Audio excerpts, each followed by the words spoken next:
Good morning, good afternoon, and good evening, and welcome back to Red Hot Talk once again. Sorry that we had a little bit of a problem last week, simply because of the problem that we encountered the previous week with the disconnection issue that we had, and apparently it was a legitimate technical problem that the hosting site encountered, so they had to quickly fix it, releasing a patch. So hopefully today we have no hiccups. We actually got at least I actually have the updated version of the software supposedly fixing that problem. So let's fingers crossed, and nothing is going to disrupt our chat today. So how are you all? I hope that you're enjoying the sunny weather like us here in London. Actually, Rod, are you having some sun over there? At the moment in London, it's very hot. Yeah, Western-super-Mare is very hot as well, which is not something you can often say about Western-super-Mare. But yeah, the sun's shining. It's distinctly warm. All the holidaymakers are right on the seafront. We have a pier at Western-super-Mare that sells hot donuts and chips. Nice. So you can imagine that's very popular. Yeah, popular for the seagulls as well, is right. The seagulls are dangerous. I'm telling you. I've seen children and small dogs being carried off by those seagulls. They are mad. Yeah. So for those who are not in the UK, if you are from anywhere else, you'll be shocked to come and visit us whenever to the seaside. You see these big, massive seagulls, and you have to be very careful. And where you hold your food, if you got any ice cream, any chips, any fishes, anything is edible, they will just snatch it right from your hand. They'll take it from your hand. Yeah. If anyone has seen the Alfred Hitchcock film The Birds, it's like that. Only these are bigger. So just saying. Oh yes. Well, Welsh guys say that it's raining. Oh really? Raining in Wales? Okay. Wales raining? Oh.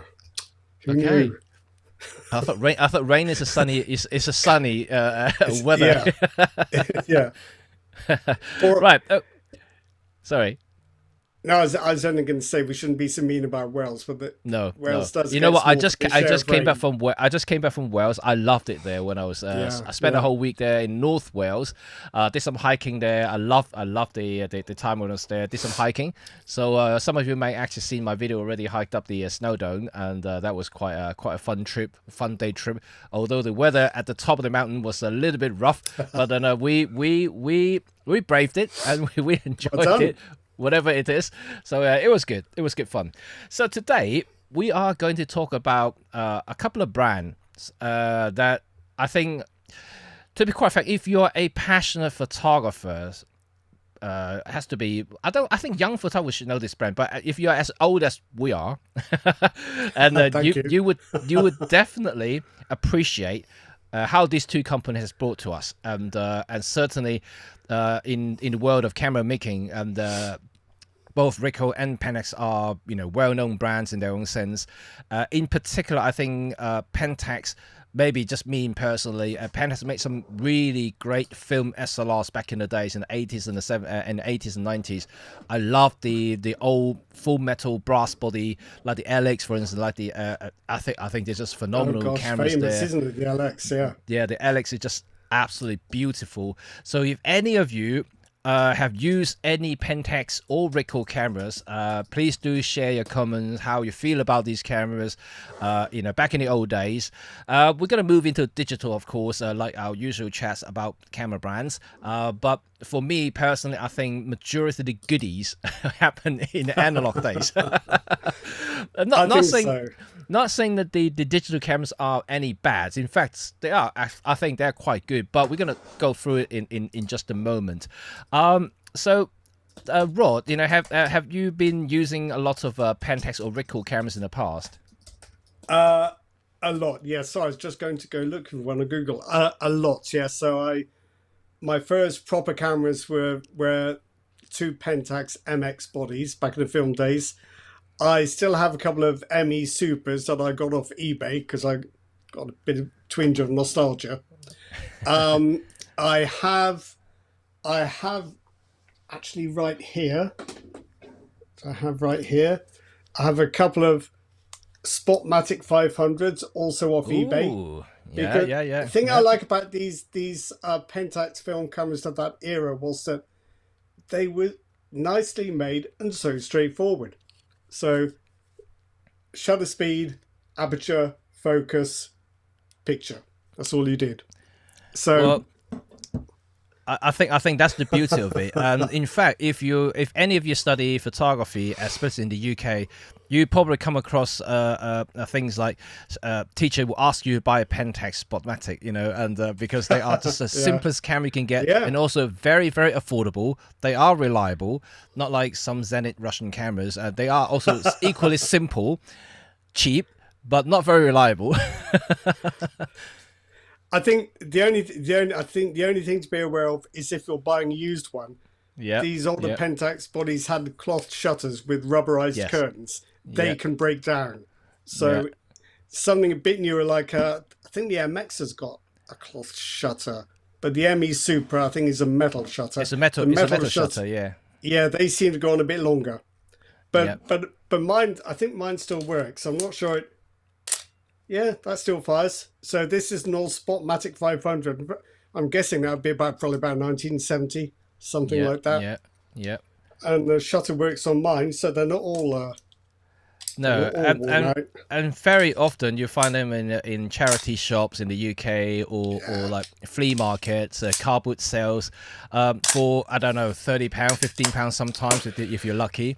If you go for a dealer, the dealer probably sell it for about £100. They have to do some markups on, but you can find them relatively cheap and in pretty good conditions. And very unlikely you can find a very rough one, because a lot of these cameras weren't used extensively back in the old days. They were used by majority of like family, like father. A lot of dad used these cameras to capture the kids and things like that. And they only take photos, like back in the old days, they only take photos when there's a special occasion, like birthday and holidays. Yeah, so get within the line. They weren't really used as much as we were in digital cameras like today. We don't fire thousands and thousands of frames. So like a lot of this camera probably, I don't know, went through about 30 rolls in their life. They was still quite new. It wouldn't surprise me. They didn't get a whole lot of views, and they were pretty well looked after too, because they're expensive things. Cameras in those days, especially a good one. So you didn't abuse them. No. I think I bought mine. I've got a couple of Spotmatics and a couple of ME Supers a few years back, before the kind of retro thing really caught on. I don't think I spent more than about £25 on a working body. Right. I got my ME Super. I got my ME Super black, including a 50mm 1.8, £45. I think I paid in a charity shop. Yeah. And it's still in very good condition. The only thing that needs replacing was the foam seal around the film door. Yeah. But that's quite easy to get. You can get the foam replaced for about like £5. You could probably do it yourself, can you? Oh no, I did it myself. I just pulled it. Exactly. Yeah. I think the only thing you should probably check is just run through the shutter speeds to see if anything is slow or sticking. Yeah. And the faster ones might be slow, but there's probably not so much you can do about that. Just put up with it. And with the lenses, check you haven't got any fungus in them, and the diaphragm still works. But all the stuff I got was quite cheap, and it works pretty well. Yeah. I have to say. And John just replied about the old Pentax lenses, the Super Takumas. I think those are interesting lenses. I quite like the look of those lenses, how it renders images. They definitely have some vintage vibes going, those lenses. Some they were a bit variable. I think there were some really good ones and some not so good ones. I found that since I got an M42 and a Pentax K adapter for my Sony, it turns out that once you can focus them properly, these old lenses are actually quite good. Better than I thought they were. much better than I thought. So that's been quite nice. I must say, a lot of these old Pentax lenses, to me, my experience is that I think most of the 1.8 primes are very good. When you get to the more exotic 1.2 lenses, and they can be a little bit I don't know, batch related. So like some batches are good, depending on year manufacturing. They might have some updated version here and there. So you have to kind of look out for the serial numbers. You know, it's a whole saga of looking up online, check the serial number, the batches, and to find, you know, the one that you want. Sometimes if you look on eBay, certain 1.2 lenses may look like a good deal. The price is quite low, and you might be thinking, oh, that might be bargain. That may actually be the wrong batch that you're buying, so you may not want to get those, especially if you intended to adapt those lenses on digital time, because it may show some imperfections in your photographs. So like, look, everything looks a bit I don't know, a bit glowy, a bit soft, and I think that soft glowing look is becoming quite in now. So two of the Ricoh GR3s I've just finished reviewing. Oh, they got a mist filter thing, isn't it? They were the HDF filter, yeah. So it's like highlight diffusion filter. I think it's a little bit subtle because I switched on, did some shots, and thought, have I used it? Have I not? So probably more subtle than I would like. I'd probably rather do it in software. But all this stuff is coming back. Yeah. And I've just got to mention, Welsh Skies has just named the camera I was trying to Google. I had a Ricoh 500G rangefinder, and what a stellar little camera that was. 40mm lens with an actual rangefinder mechanism in the top. Rather good little camera. There we go. And now I have to Google it now. Quite a classy. Don't get me started. Quite a classy little bit of kit, actually. It's you know the reputation that Canonettes have, and the prices they get. This is in just the same territory, but I think it's just hasn't quite got the reputation. It's every bit as capable. Interesting little camera. I can't remember why I sold mine. Yeah, idiot. Chuck L said that ND filters is a bit more useful. I'd agree if there were more than 2 stops. But that's all they are in the GR3. I mean, it's enough to kind of get your shutter speeds under control in extremely bright light, but it's not going to get you long exposures, annoyingly. No. Yeah. But anyway, let's go back to sorry. we still talk about Pentax, right? And yeah. But if for those, I think Welsh guys is a Pentax user, Pentaxian. Is that is that what we refer to Pentax users? Pentaxian. I was going to call them Pentacles. But Pentaxian sounds better. So Pentaxians, any of you Pentaxians out there, what's your favorite Pentax film cameras of all time? And let us know in the comment section. We'd like to hear from that. For me personally, I like the LX. I think I really like the LX, even though LX isn't really truly fully mechanical cameras. And but I just love the design. I love how it looks. And it just looks gorgeous. It's just a very well executed design. It is for any like passionate photographers. Coupled with these small primes that Pentax are known for, you get a really capable small form factor SLR that just proudly hang around your neck. And over time, when you use it a lot more and more, you got a bit of brassing showing on the body. I think to me, those are the characters only personalized by the photographer, and those things. Can't be replaced, and something that I'm still really fond with. But unfortunately, we don't get that in modern day cameras now, because all of the magnesium alloys or plastic, you simply don't get the brass anymore. So you just can't rub it off to show these golden color edges, that you used to get. No, it's a shame, isn't it? Maybe it can be falsified or faked. Maybe you can get some vinyl wraps that look like polished brass. Yeah, maybe you kind of like do a little bit of a painting work, first spray some gold and spray the black, and then use some sandpaper to sand off some edges and show the gold color underneath, and that might give you a little bit of brassing effect. Sell it as a rare brass camera. Yeah, that would be cool. Brass effects, yeah. So that is Pentax. What about Ricoh? Well, we haven't quite talked about Ricoh. Even in our chat, we rarely talk about Ricohs a lot, because for some reasons, because I think that during the SLR days, I don't think they were that competitive. Oh, I had one. They were essentially low cost K mount SLRs. There were a few, and they were all right. but they weren't like premium products. I don't No, think. they were affordable consumer cameras. Let's put it that way. Yeah. But because it's using M42 mount, so you can use a lot of different lenses out on the market. So not necessarily have to use the Ricoh brand. It probably actually been made by someone else anyway. So, so it would be quite, bad to say that they weren't great, because after the SLR time, No, I think they were fine. I think Ricoh started to move into a slightly more niche kind of directions when they're starting to look into the more an everyday camera, an everyday carry camera. So like they're looking into like small, compact, form factor, point and shoot, and more extreme cameras. More recently, up to the 90s, where obviously for those who are in love with the GRD or GR digital cameras that we have recently, the predecessor of these cameras were the film GR with the GR1 series. They have the GR1, 1V, and 1S. Those were extremely capable, tiny little point and shoot cameras that I think personally probably one of the best in the world. And Rod and I were just talking about the GR1 series in the film cameras earlier.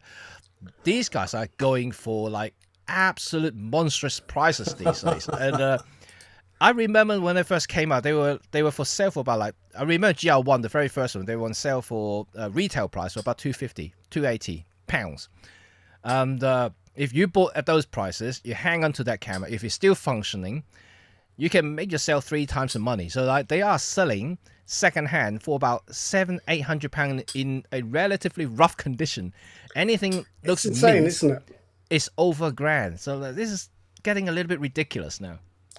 It's quite strange, isn't it, that the old film ones should command such a high price, but the newer, so the GR3s, I don't imagine they're particularly expensive by comparison, are they?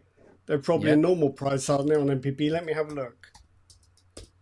Ricoh GR3. I'm just reading Andrew's comment here. Pentax sounds like a 1980s arcade video game. and, Galaxians. And if Pentaxian is a Pentax user, I'm an Olympian. That's a good one. Right, I guess I'm an Olympian too then. But I don't know, nowadays OM system, what should we call ourselves now? OM system. Not quite Olympian anymore. It doesn't have much of a ring to it, does it? No, too many syllables. That makes us quite hard to pronounce. Yes. Yeah. No, so I don't know. So I don't know any of you have used the GR1 series, the film version. I know like we were everyone who are so impressed with the GR digital that we have nowadays. They're all saying, "Oh, wow, it's a really the 3 is like it's a very small for an APS-C sized digital camera, super tiny." But if you look at the film cameras, it's even thinner and even smaller. And that holds a 35mm film. So that is just ridiculous. That is just ridiculous. Yeah. And I think that, it's still, to me, that is probably one of the most pocketable full-feature point-and-shoot cameras you can get. I must say, I'm not overwhelmed with the GR series, but it is the only camera the only proper camera you can put in a shirt pocket or a trouser pocket. It's ridiculous. But when I was reviewing them, I had to go back through the history just to deconfuse myself. So somebody stop me if I've got any of this wrong. But the first digital ones actually had a small sensor. So they were the GR digital. And they were like, had a point and shoot size sensor. They're still a classy little camera, but they weren't the same as the later GR series that we've got now, which has got APS-C. Yeah. So if you are going to invest in one of these cameras, make sure you don't get a GR digital. Yeah. Make sure you get a GR1, 2, or 3, because they're the later ones. Yeah. So while we're on the subject of Ricoh, and we as well talk about I'm not too familiar with the film days, simply because, like what we just talked about, a lot of the cameras were a little bit of a low end. I don't know. I've just had a quick look, and there's the Ricoh KR series, which was around in the 1980s, and like similar to Olympus or Pentax cameras, film SLRs you might get at the same time. They weren't expensive, but they were fine. They were okay. Yeah, So yeah, they did sell quite well, as I recall. But I guess, you know, like the if I'm looking at film cameras back in that time, I would probably looking at either Canon, Nikon, or Pentax or Olympus. I rarely will look up Ricoh. you don't say.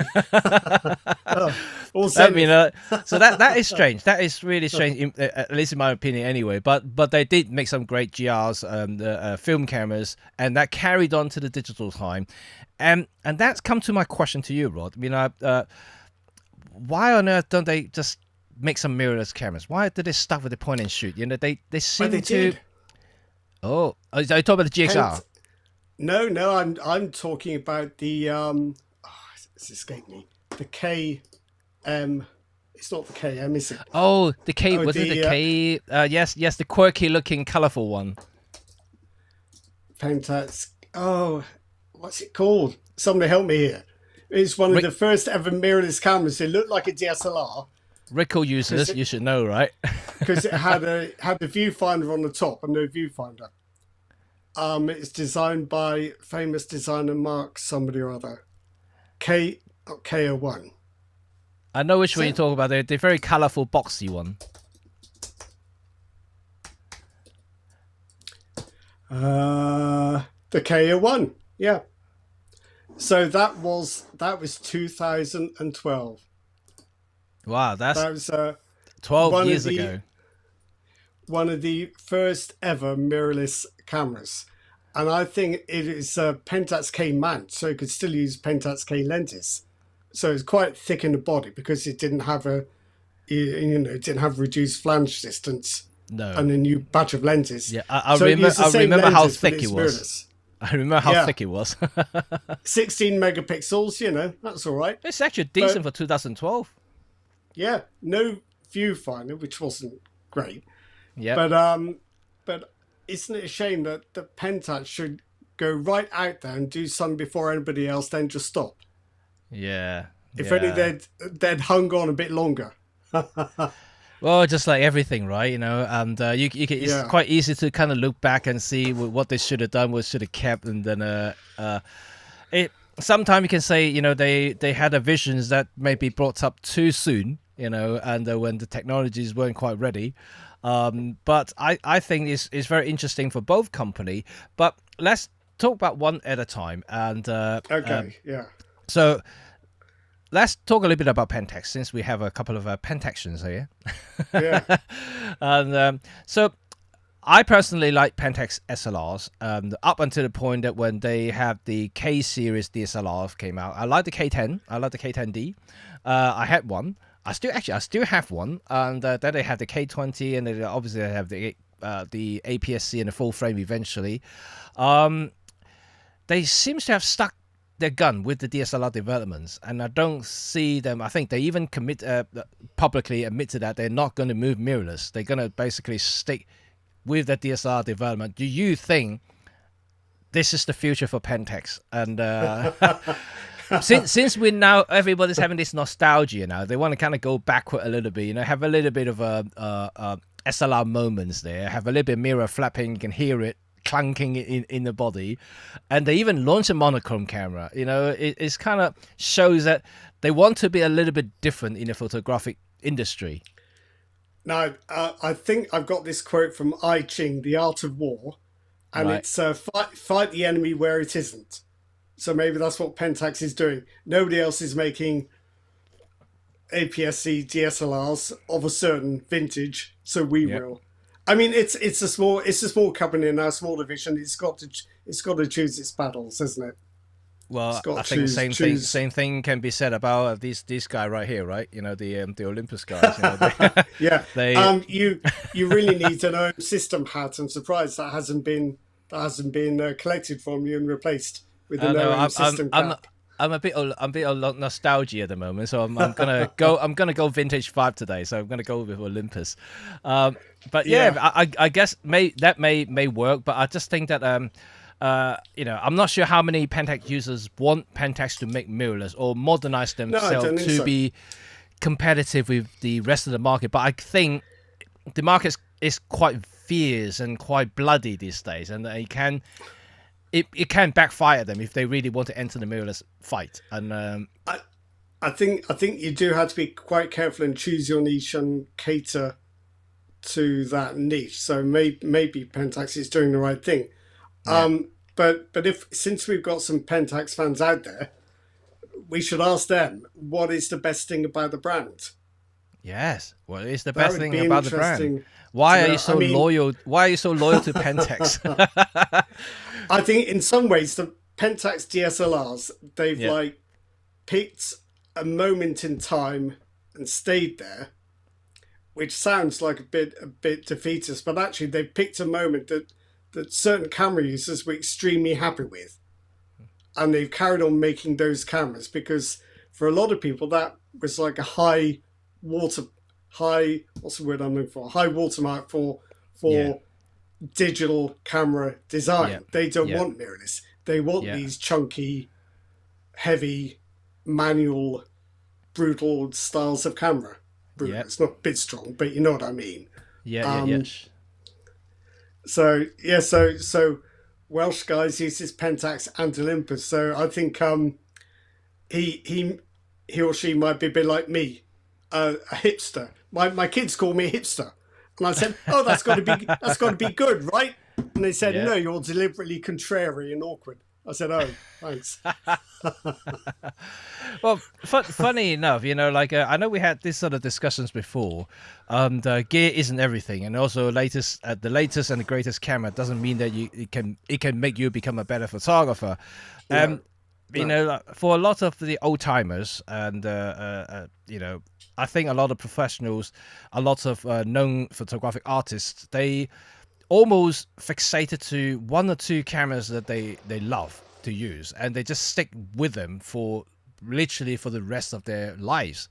One of which is Jane Brown. I don't know how many of you have heard of Jane Brown. She is a photojournalist who done many political portraits, street photographers, really renowned in her own field, and she is almost an unofficial Olympus ambassador because her camera and her only camera was the OM1. I'm not talking about digital, the film, because she already died. So like, she loved the OM1. She never upgraded to any other Olympus cameras that subsequently updated, like the 2, the 3, the 4. No, she stuck with the OM1. She has 24 of OM1s lying around the house. She just kept using them, and she was even asked by the interviewer about why you like using just that one camera. She just said, I'm just connected to the camera. I love using it, and you know, for me, all the cameras does the same thing. You know, as long as I can tune the shutter speed, I can load the film into it, I can wind it up and click the shutter, and that's a camera. For me, that's what connects me. So she loved using the OM1. And so I guess for many photographers, you know, if you kind of like that particular camera that connects with you, if it doesn't break, you know, you should be very happy about it. And I guess for a lot of Pentax users, probably feel the kind of similar sort of connections to a lot of Pentax cameras, because personally, I do like the Pentax ergonomics. A lot of the DSLRs and SLRs are very, very good. You know, the grips are well contoured to your grip and to your hand, and I think all the buttons in the right places. I think generally they are very good DSLRs. I would like a bit more consistency in the lenses, if I'm honest, because some of them are quite modern and quiet and quick. Some of them are quite noisy, clanky old things, and it can be quite difficult to work out which one you're going to get. So I think I'd have liked a bit more lens development, not necessarily optically, but just to bring the AF actuators up to kind of modern standards. But it's a lot of the Pentax lenses don't have AF actuators at all. No, they're driven by a kind of screw in the body, and they are noisy. It's like being at the dentist.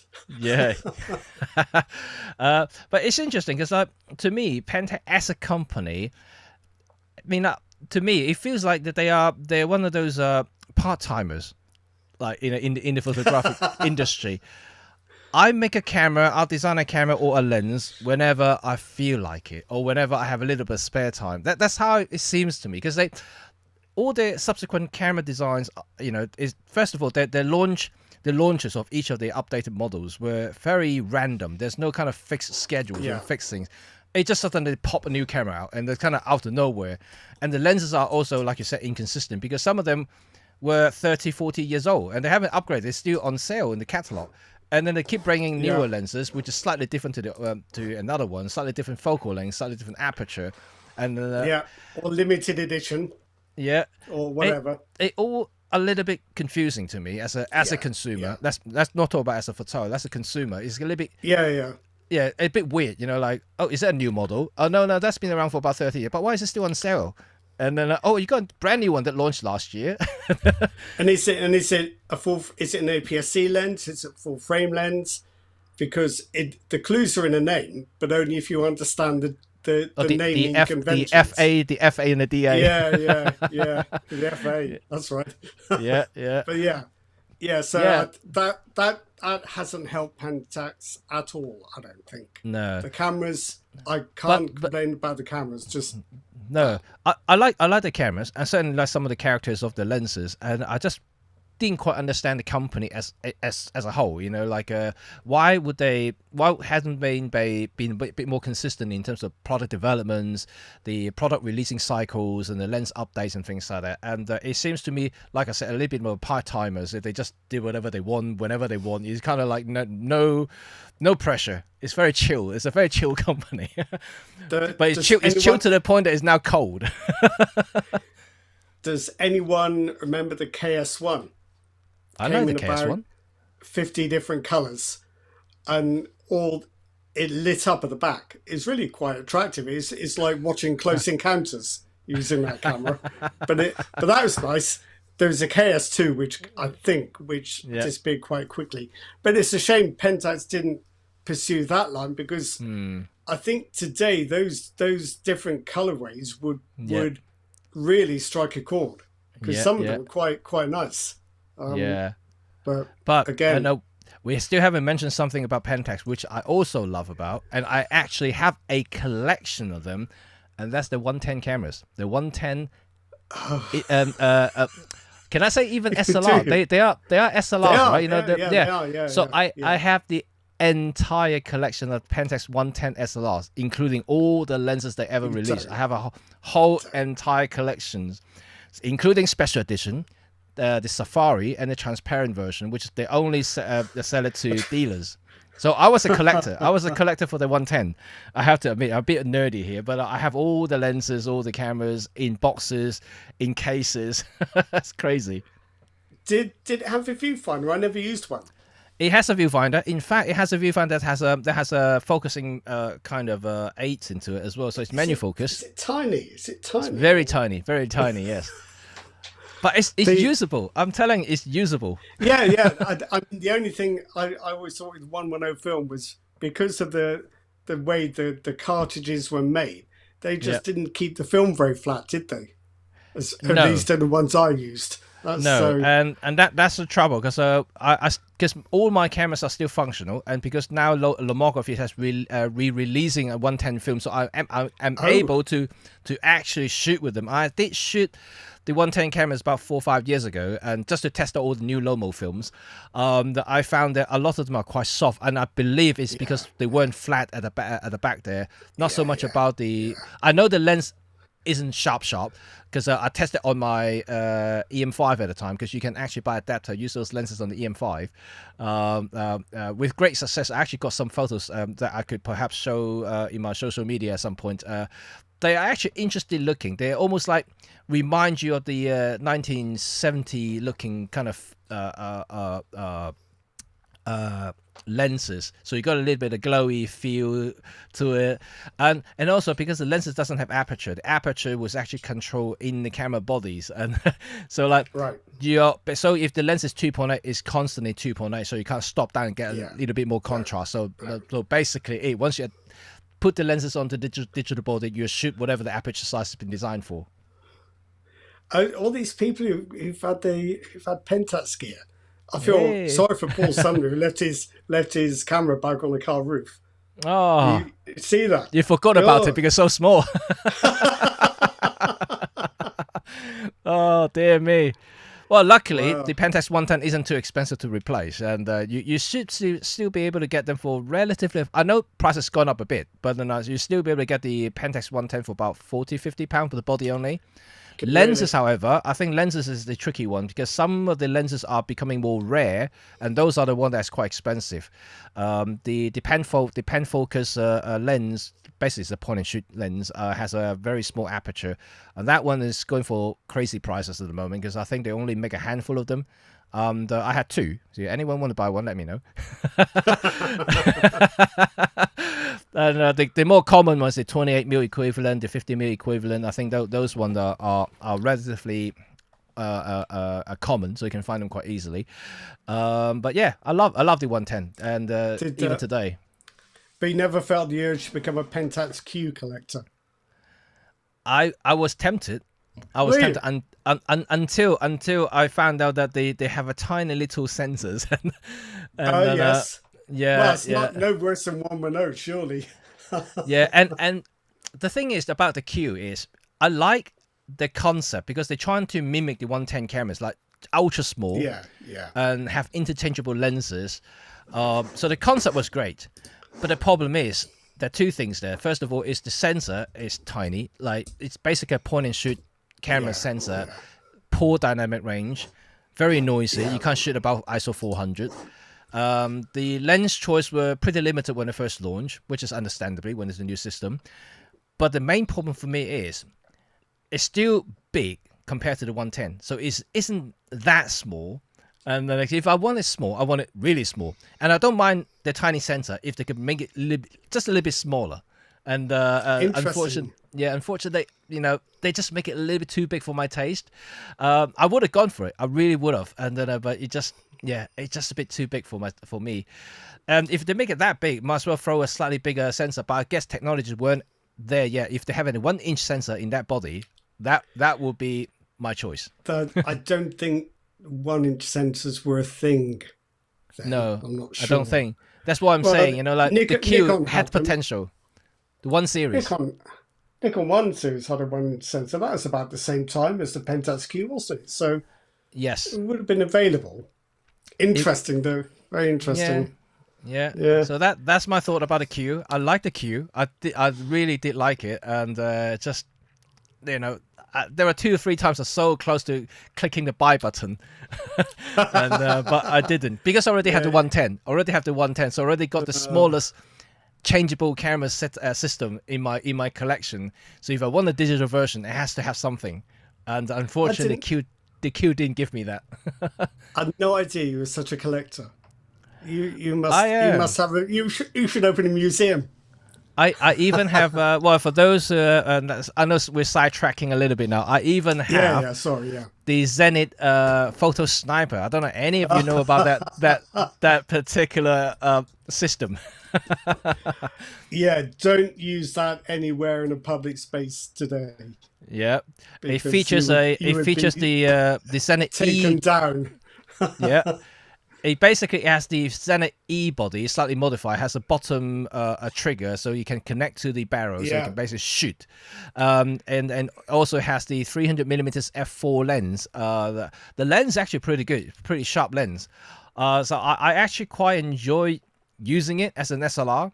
I did use it on a gun stock a couple of times, and but like you said, I just locally around where I live. I don't really dare to take it out to central London. I might get arrested. So I think it would. Yeah, I think it'd be neutralized very quickly. Neutralized. See if I'm holding that Zenith photo sniper in front of Downing Street. Let's see what happened. Don't. I'll be held down by about a dozen police. I think so. Yeah. Don't go to a drunk rally with that. Yeah. Andrew Spanner say photo sniper. Yeah, it's called photo sniper. Yeah. That was when it was okay to be a sniper. Yeah, absolutely. Yeah, Google it, and I think there was a re-release version of Photo Sniper just about 10 years ago in Russia somewhere, and it basically still following the original formula. It has the updated SLR body. has a different case, because the one that I had was the 1960s and 70s version. It actually had a metal case, like one of those military cases that you can get in the second-hand charity shops. But it's a very interesting set. And once again, I have a whole collection of them. So I bought about 4 of them, different colors, different color combination, different era, different versions. Yep. Again, I got too many cameras.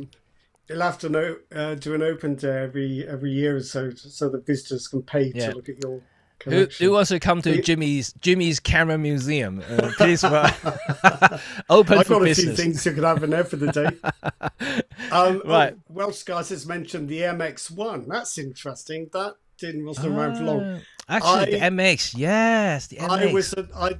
The reason I disliked that camera was because they made it look like a Pentax MX. Yeah. And it most definitely was not a Pentax MX. It was just a point and shoot thing. 1/1.7 inch, I think, sensor. Yeah, and I like the original film MX, which is SLR, and like you said, because the digital is a point and shoot, it does have some looks to it. I do like the look of it because it has the angular. It's had the angular, and it did use brass typography, and it did use brass. On the name. Did it? Yes, okay. I remember they advertised it. They said like, it's brass, and then I said, "Oh, it's a brass camera." That's cool. So thinking about it, I must have had that stubborn Pentax mentality back in the 80s, because while everyone was raving about the OM1 and OM2, I thought, no, I'm going to get a Pentax. So I was being stubborn myself at that point. Yeah, absolutely. But I'm just looking at Marty has. I love my EM1 Mark 1. My OM1 Mark 1 doesn't get as many love, although it's possibly the better camera. Right. I think. I think it's interesting. Now, I know we're sidetracking, but the EM1 Mark 1 certainly, I think personally, deserve a lot more attention than all the other subsequent models. I know the EM1 Mark II was really kind of like the big success for Olympus at the time, because it really was the first one that I would say is a professional grade camera. It has the proper AF system that is supporting the CAF and everything. But the Mark I was, to me, actually quite revolutionary at the time. And you can get it for cheap now, the EM1 Mark I. And I used one a long time as my day-to-day kind of product photography and kind of hands-on shot camera, and it's just very effective. A little bit smaller as well than the Mark II. It is, and also because you use a smaller battery as well. You use the I can't remember the LS1. I can't remember exactly which one. The thin one that they used in the EM10. The same battery. Yeah, so that wasn't exactly a great feature, but yes. Yeah, that was the problem, I think, because for the Mark I, because the battery life really wasn't there, and the Mark II wasn't great. No, improved it dramatically because you use new battery, almost double the capacity, so you're doubling the shots. But it did have the hybrid AF system. I think that's why the EM1 Mark I was so special, but only restricted to central area. I think about 10 points, like something like that. So it weren't exactly great in that sense. You can always only focus in the middle bit if you want to use a proper CAF with the face detection. But other than that, I think it's a very capable system. You also have a tilty flippy screen as well, not the actual the vlogger screen, actual tilt up. So it's to many photographers, they prefer that kind of screen. So I think the EM1 Mark I, that's why it's so appealing for many.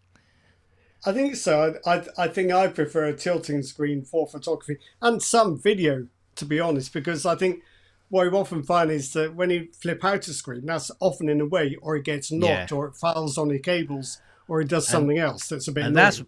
And that's why the Lumix GX series have the tilt screen instead of it has like a dual thing, right? It has a flip up and also flip out. So it's a dual purpose screen. So I quite like the GX 6 and 7, which had that screen. So it's quite cool. Although when you flip up, you only flip up 45 degrees. It doesn't flip all the way to 90 degrees. So that's a bummer. But it's still better than nothing. So let's go back to our Pentax talk. Because I've got a question. Yep. Has anyone used a KF? The KF. And if that's the newest one, And back in the day, several years ago, did anyone use the Pentax K70? I know the K70. Is it the same camera? Pretty much. It's tarted up a bit. But the K70 was the first Pentax DSLR, I think, to have a flippy out screen and phase detect autofocus in live view. Ooh. And the last. Apart from the KF. Right. So isn't it curious that Pentax did that so many years ago, then didn't take it any further? Well, I thought the K70 was quite good. Like I said, they're a part-timer. They don't really care. They just did it. They just show people that I can do it, but what the heck?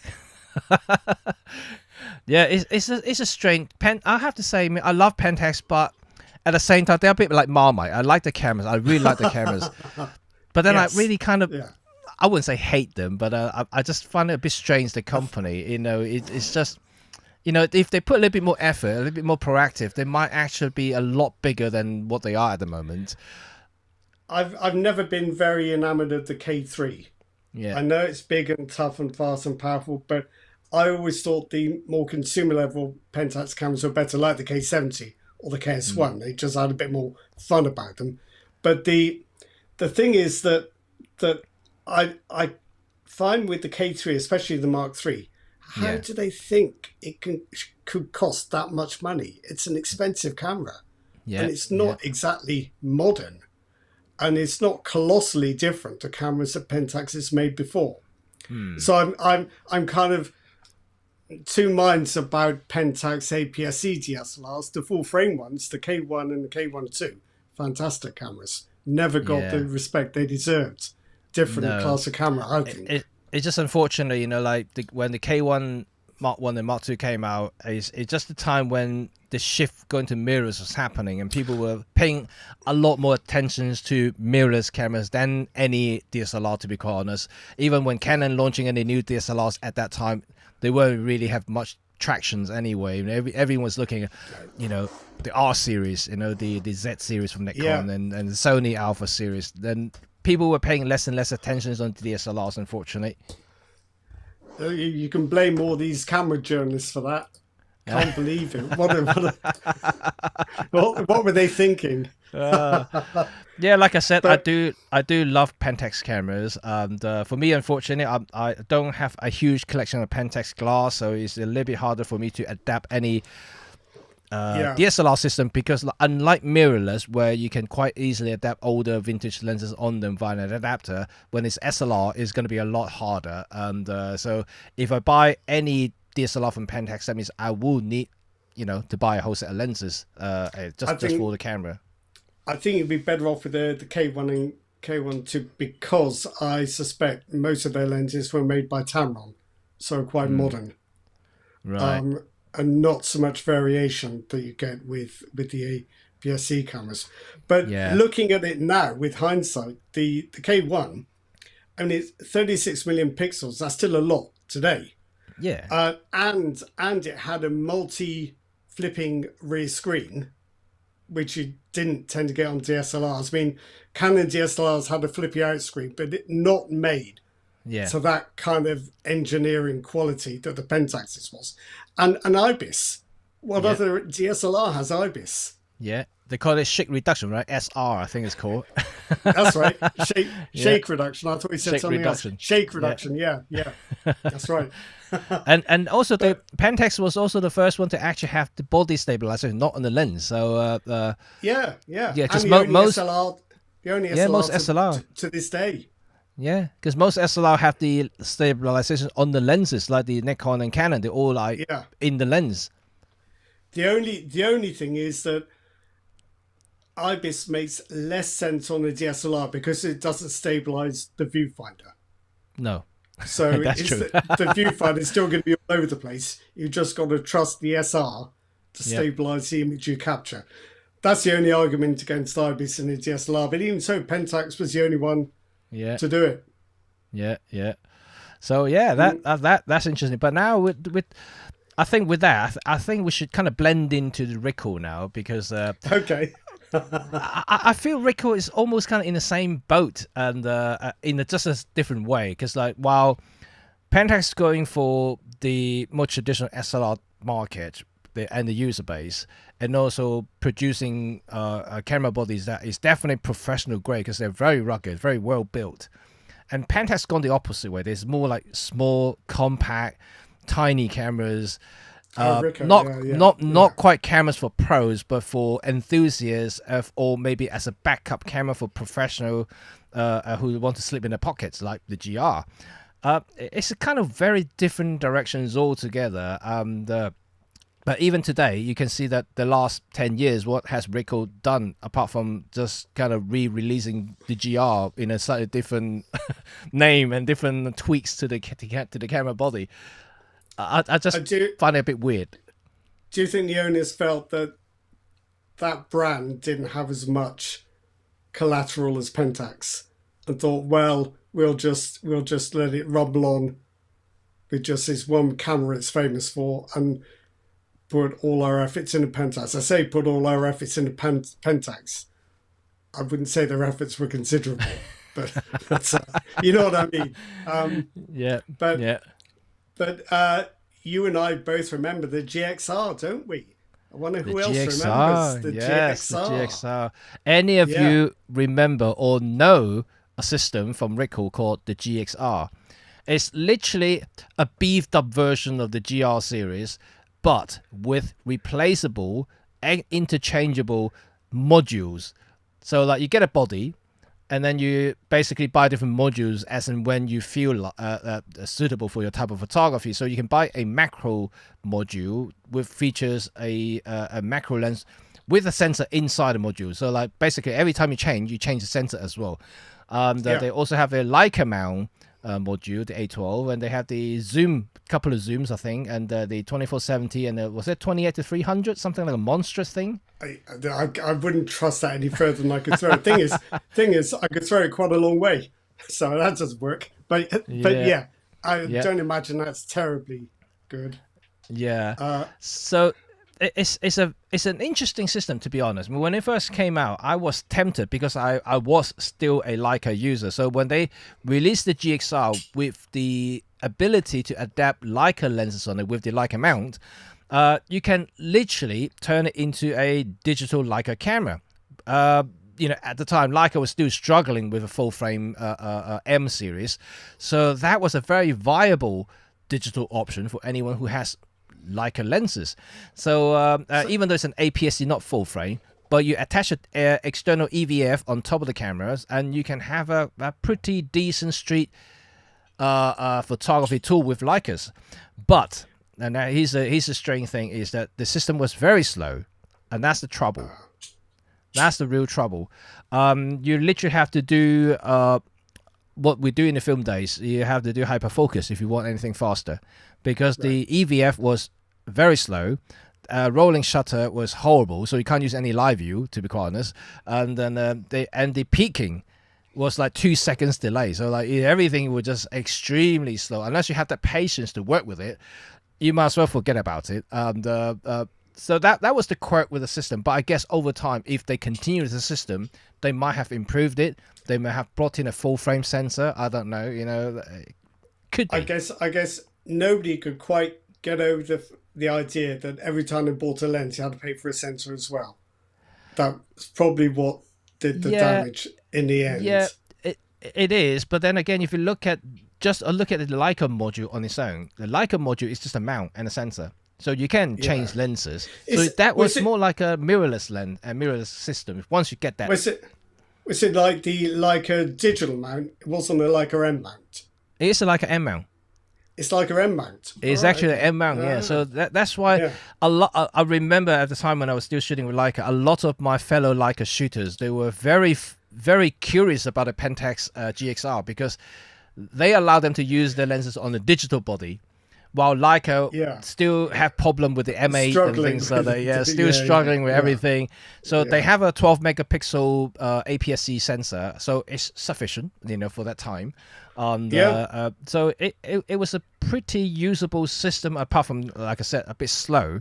But with a rangefinder, you kind of be slow anyway, and unless you do hyperfocus and snap focus, you can't do that sort of thing. Otherwise, you are not going to get any quick reaction time for that. I guess that's the issue. You're putting rangefinder lenses on the camera without a rangefinder. No, so you have to rely on peaking. So, that's the thing. So yeah, exactly. Yeah, so you haven't. Those lenses work on a Leica M because you've got the rangefinder. Yeah. But they're probably less effective on a camera where you have to do it all on an EVF. And also being an APS-C, so everything has to have a crop factor. So let's say you previously may have a wide angle Leica lens like a 28, but when you throw it into an APS-C, that suddenly become a 50. So it's not something, like a Leica user may want, because they suddenly lose all their wide angle lenses and all their normal standard prime will become a portrait lens. So like it's something that they just have to adapt to it. Yes. But the M8 didn't help there, did it? It's only with the M9 that Leica kind of that was why the M9 going. That's why the M9 was selling like hotcakes at the time, because all the Leica users just rushed into it because it was the first full frame, so they can literally reuse all of their lenses properly, not to have to crop them.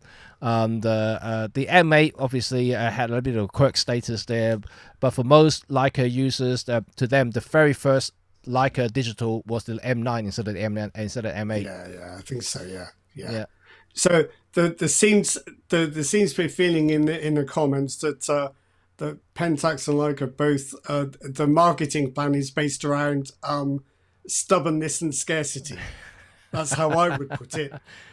They can probably sell everything they make. They just don't make very many, as opposed to making them cameras by 1 million and having to sell the right percentage to make money.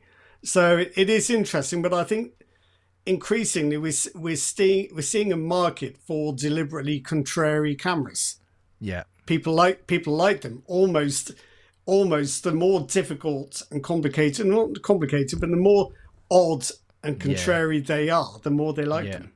Yeah, it's a kind of rejection of conformity, isn't it? Yeah. I think so, but Welsh guy just brought up Pentax 17, the latest film camera from Pentax. Yeah. How what do you think about it? It's an odd thing that they suddenly revisit film photography. Apparently, this is not the first. This is not the last. Apparently, they're going to bring in more. So this is going to be quite interesting. I think it's quite true, because it's back to this thing of doing what your competitors aren't. So whoever thought of doing a half-frame analog camera in 2024? But because nobody else has done it, whether or not it's practical or useful or ultimately a long-term purchase, it's just capturing everyone's imagination. It's not going to appeal to professional photographers, obviously, but the thing is, even that market is changing. So we think of professional photographers as being press, social, wedding, sports, commercial, wildlife photographers, but there's an even larger professional market of content creators and influencers and YouTubers and Instagrammers who make their money out of these odd fads and strange products. They're very profitable things to post about. So in a sense, they don't have to be good cameras. They just have to be, wow, what the heck? Yeah. And that's where the success comes from. Yeah.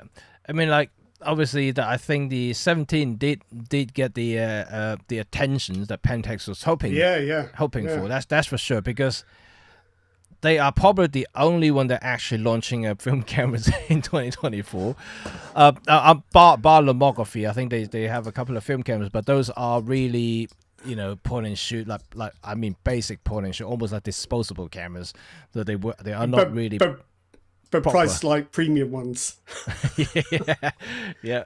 I just no disrespect to lomography. I hope Pentax is making them and didn't license out lomography to do the construction. I'm sure but an interesting move by Pentax, they're launching the 17 simply because for me personally, like if I'm upsetting any Pentax users, I wouldn't personally buy the 17 simply because the cost of the 17, I could easily find myself a much better alternative film cameras in the used market.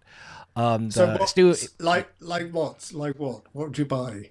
What would you buy? Well, it's still more like a point and shoot cameras, though, isn't it? So it isn't exactly a full feature, full manual override like a SLR and things like that. No. So if I want, I could still get a really nice the Pentax ME if I can still get and a few lenses together, all still within the price of the 17. I do think though that in a way the success of the Pentax 17 is going to be because it's an expensive point and shoot. Yeah, it works. It works as a formula. God knows why, but it does seem to. Yeah, it's almost like the price is reassuring. I agree. I mean, it's almost the same kind of philosophy or strategy like Fujifilm did with the X100V or 6. Yeah. Oh my God, that's expensive and I can't get one. It must be good. Yeah, and a lot of okay, I'm trying to be discriminative or trying to be an idiot trying to upset anyone here, but I do see a lot of Fujifilm X100 users aren't actually photographers. They are literally carrying the camera like fashion accessories, and I see it every day on the street, and so many of them you can tell they don't shoot with the camera, they just carry it because the way they carry it, the way they hold the cameras, you can tell they don't use it. And so I could see the same thing happening with the 17. A lot of people would just buy it, and then because it's a good looking camera, don't get me wrong, it's actually pretty good looking, and I do like the look of it. It gets people talking. Yeah, you can have people asking you, what is it, what's it do, oh wow, etc. Yeah, and I'm pretty sure some people will shoot with it, and but I would say just like the 100 X100, is a lot of them will be buying as a fashion accessory, because it's a trendy thing. Like you said, gaining conversations. It's an attention-seeking thing. It certainly looks good. It looks good on Instagram. Carrying that camera, is something that they definitely enjoy. Influencers, YouTubers are definitely like one of those on the shelf or on their body, and something that they once again draw attention, draw some conversation. So it's a very, very good tactic. But like I said, personally, I probably would just choose something else on the used market than actually buying it. That's only me. I wonder if you could get an Olympus pen for that. You can get it from Japan, and I see some. I'm looking at one in Japan. I don't see them much in the UK and Europe. No, not in the UK. If you get in Japan, even include the duties and VAT, you probably get around about 500 quid to get a very good condition Pen F body with maybe the 40mm 1.4. You can That's get what one I'm of those. looking at right here. Yeah, and you can probably get that. So like, I mean, I would probably prefer that over the Pentax 17. I think it's. That is interesting. I have an idea forming in my head. I think you might get quite a lot of. Engagement from a video putting the 17 against an original Pen F. That would be an interesting video, Jimmy. Please. Okay. All right. Okay. I am intending to do a Pen F digital video, and since I haven't done one for a while now, so I want to revisit this, one of my favorite digital camera of all time, with the Pen F. So I might do another video for that. But yeah, the film one, definitely the film one I like. I did a review of the Pen F myself on my website, but Google won't index my review. So why has it done that? Everything else I do, it ends up on Google search, but not this. So I'm gonna have to ask Mr. Google what he thinks he's playing at. That's got nothing to do with anything. Carry on. All right. Right. Andrew said that lost audio. Can anybody hear us? Chuck say that he can still hear us. So I'm not entirely sure what happened there. So maybe connections. I'm not too sure. So Welsh guy, here, speak up. Yes, please do. Welsh guy said Pentaxians are proper photographers who do buy the latest tech in the magazines. Sorry, don't buy the latest tech. Right. Oh, he's got a Pen F going up in value, Right. apparently. They are. Then is that the original Pen F, or is that the? So what was the original? No, the original pen wasn't called the F, was it? It's called the Pen. It just got a pen. But they got so many different pen though. The films. Yeah. So I'm talking about the Pen. If you were to do a video of the Pentax 17 versus the original Pen, Yeah. that would be exciting. Yeah, But I have to get a 17 first. The Pen F is getting quite hard to find in Yeah. good condition, but Yeah. I think that's a factor of its age, really, and it's kind of it's a lot of these classically styled retro style cameras are kind of getting the after effects of the X106. Yeah, it certainly effects. has. Yeah. Yes. Well, any sort of retro-looking cameras are getting, a lot of attentions in the last couple of Yeah. years. Like the Nikon ZF, ZFCs are very successful camera because of that. Yeah. Even though it's Yeah. almost technically speaking a reskin version of the Z50 and the Z6, but it's just because of the look, people just love the look, and then they just go ahead and buy it. Yeah. Yeah. Yeah. Yeah, without a It's doubt. and it's that thing as well where you need to be engaged with your camera. You were talking about Jane Brown, weren't you? And it's Yeah. that kind of thing. You have to be Yeah. connected to the camera. But yeah, I think the Pentax 17 is quite a clever idea. Yeah. And I think it'll do quite well. I don't know whether they'll be used to take many photographs, So but in they'll this, be used for a lot of online content. so in that context, let's talk a little bit about Pentax's future. So now they have released film cameras. Do you think this is the direction now they are hoping to focus? And because their DSLRs developments are a little bit stagnant at the moment. They are not really moving forward, and there's so much you can do with this DSLR. To be quite honest, there's so much you can do about DSLRs. They're not mirrorless, where you can just put AIs into it, put like a lot of digital calculations to it. You can't do much of that. It's still pretty much a mechanical camera with a digital back, basically.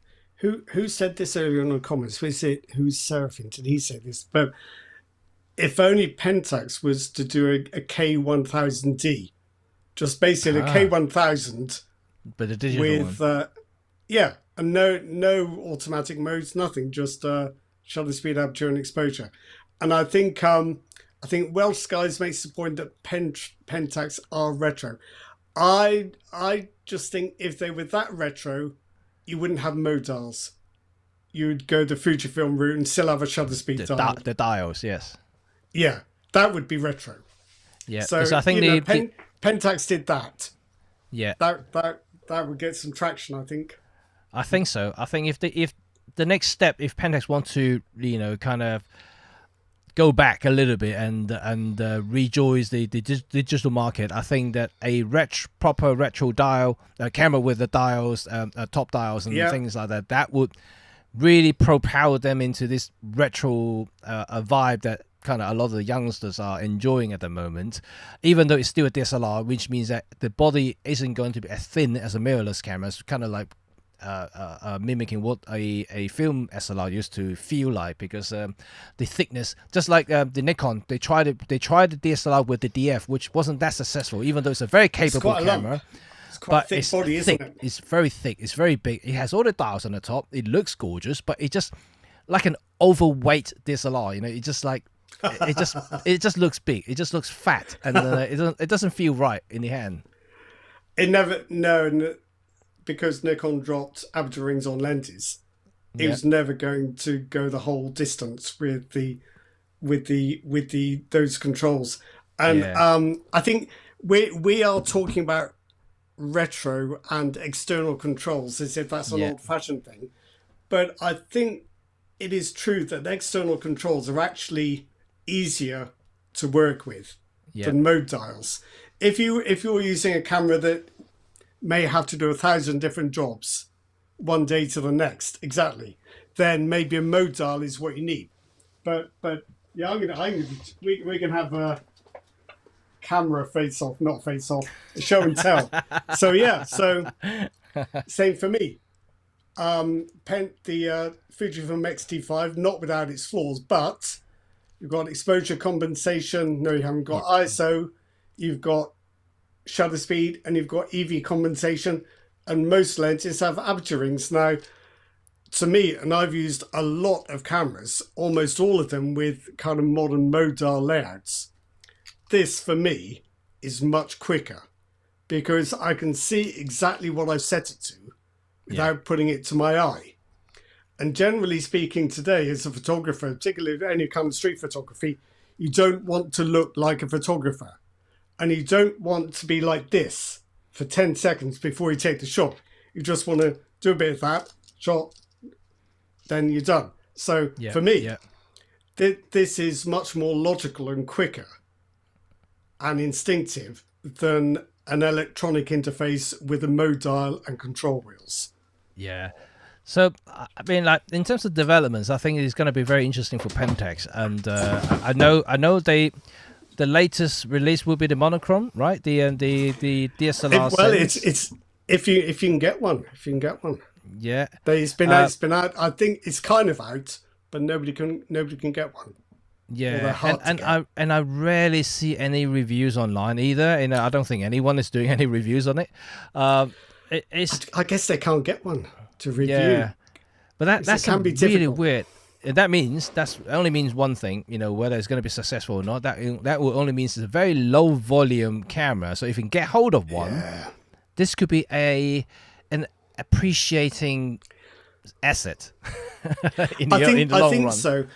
I think perhaps the issue with that particular camera is that the technical argument for having a monochrome sensor is perhaps a little too subtle for a broad camera audience. And it's technical. It doesn't show on the outside. There's nothing weird or quirky about it. It's an important technical difference, but it's perhaps a bit nerdy for kind of influencers. But the same thing can be said about the Leica M monochrome, and the Q monochrome is kind of like the same thing. You know, it's different audience, but no, they're not really, are they? No, you're right. The audience has to understand why it's been done this way. Yeah. And it's quite difficult to explain. And you know what? You know, at the moment, I haven't actually got any monochrome digital cameras. I may want to get one at some point. So I don't know. And I don't want to spend like 10 grand for Leica. So I might have to settle the K monochrome. Well, I think the thing for me is that at least half of what I do is in black and white. So I spend a lot of time editing black and white images from digital sensors. Yeah. And any regular sensor with a color filter array has definite limits for black and white photography because the color channels and the interpolation of the pixel data only really works if you don't mess with the balance of the channels too much. The minute you try to start replicating a red filter or a green filter and you push it a little bit too far, the blue channel typically just gets in a mess and it looks horrible. So monochrome sensor is, if you're really into black and white, that is actually what you need to look at. Yeah. And the thing is, I could afford one. I do love black and white, and it's really funny because last time when I took the film camera out and I load up some Ilford black and white films in it, and I was taking some photos. Of my kids and my family, and my wife suddenly asked me, "Is it a color?" I said, "No, it's black and white. Just use your phone. I want colors." Well, I had a school friend who'd never watched a black and white film. I think I told you one time. But there are people who feel that way. They feel that the more is always more. I know. But he said, like, no, come on, black and white photos are classy. You know, I like black and white films, and I really do like it. And so even I think my Leica still have a roll of a HP film in it. So just waiting to be finished. I think with black and white, for a start, it's clearly abstract. Yeah. So you can do photographs which are just more symbolic and less literal. Yeah. Because with color photography, half the time you're trying to explain to people why it's not just a picture of a dustbin, you know. Yeah. You're explaining, they look at the photograph as a very literal thing. Yeah. Whereas you don't. But with black and white, you kind of stepped away from that whole literal photography thing anyway. So it's easier to do something more artistic, if you like.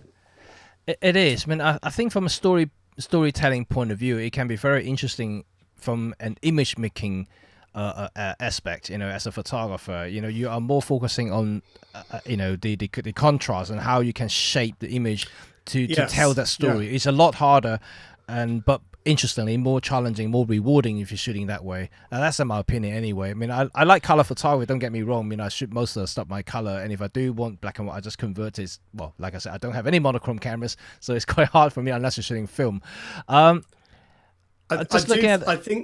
think composition is easier in black and white because it's easier to see. Color fights you all the time, I think.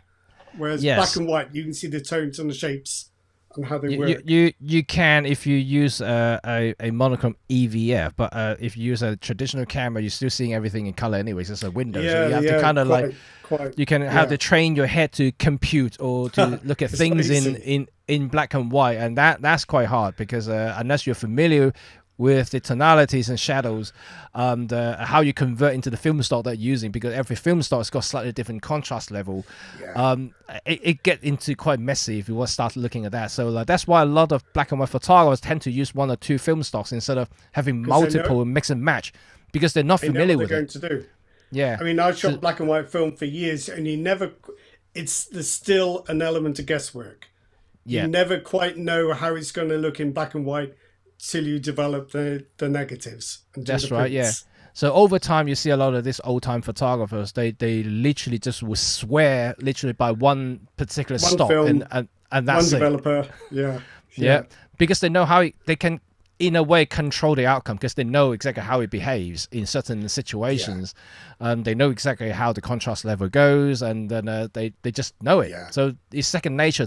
For a photographer, everything needs to be second nature, because there's no time to be wasted. You need to capture the moment. You need to freeze it. You don't have time to figure it out, about anything in the film days. And now digital is a bit more massageable. Every file, once you shoot raw, you can kind of tweak a little bit in post. You can still do a little bit of up and down a compensation here and there. Dodge and burns is a lot easier in digital than film. It is, but in some ways, more choice means more decisions, and it's harder to arrive at an end point. Yeah, that's true. There's so many alternatives you're presented with. Yeah. But hey, we live in a multiverse now, right? Everything's talking about multiverse. So we endless possibilities. So you take one image, it can end up with 1,000 different versions. Well, that is the trouble I have in programs like Capture One or Lightroom, where you can create any number of virtual copies. Yeah. So you do, and you put all your energy into multiple nuanced edits. Yeah. And not enough into the capture of the image in the first place. Yeah. But so I don't know. I don't know whether less is more in this case, and certainly I think that digital photography is quite complicated if you think that way. Well, I think do you remember in heyday point and shoot cameras? Yeah. Every manufacturer was trying to make it look as if their point and shoot camera is easier than it's ever been. Yeah. By giving you about 30 different scene modes. Yeah. How has that made it easy? Yeah. Whereas I think if Pentax could be persuaded to do a digital K1000D, people complain that cameras are complicated. Well, that wouldn't be, would it? Because you have to set the shutter speed, you have to set the aperture, and you have to focus. That's all you do. I think Welsh guys just literally said, and if Ricoh make a GR monochrome, that would sell like hotcakes. I think that would. You know what? That would be cool. If Ricoh does produce a monochrome GR, I think I might be the first one to buy it, because like I said, I want a monochrome camera, and if that comes out, that will be first of all probably the most affordable black and white digital camera you can get on the market. And second, it's got an APC sensor, and then and third, it's a portable little things, and then something that you can just enjoy a little bit of a black and white moment without having to be too committed to a system. I think that could be a good thing. Well done, Welsh guys. Maybe we should suggest it to Ricoh and ask them to produce a monochrome GR, and that would be quite good for all of us. And but they may cannibalizing Pentax monochrome sales. Well, there are none of them on MPB, so I can't even tell you what they cost. No. So demand does indeed exceed supply. But apart from the Pentax, you Yeah. have to go right up to the Leica Q monochrome or the M monochrome. Yeah. And beyond that, you've got the phase one. Is it achromatic? Oh yeah, Back. chromatic. The Yeah, one, yeah. yeah. So I've got a colleague called Paul Reifer who does a lot of stuff for phase one. And he shoots with their XT cameras, and he shoots black and white on that sensor, and the results are just jaw dropping. But then it would be, wouldn't it? Because it's a 645 sensor with 150 million pixels. So 645. Something it is very close. Something to dream about. A 645 sensor. Imagine that. So it's not Fujifilm medium format. This is when you have a 645, you will not go back. I don't think so. I if only it's a bit cheaper. So well, then it's a 645. You can't be cheap. But then a lot of people have that kind of money. It seems. I was in Iceland one time. There's a photography group over on the edge of a beach at sunset. Yeah. And I wandered over to see what was going on. And a lady there was just putting away Nikon D850. So I said, I see you've come quite well equipped. And she said, oh no, this is my second camera. I was shooting with my Phase 1 XT, but I put that away. This is just my second camera. My God, I'm in the wrong job. Yeah, well, yeah. Apparently, the photographers who can't afford a camera. It was embarrassing when I was on in photo doing apprentice shoots. I would turn up with a Nikon D3100 or maybe a D7100, and people rolling up with D800s. A couple of them and some pro lenses. And I thought, right, okay, it's awkward. Yeah.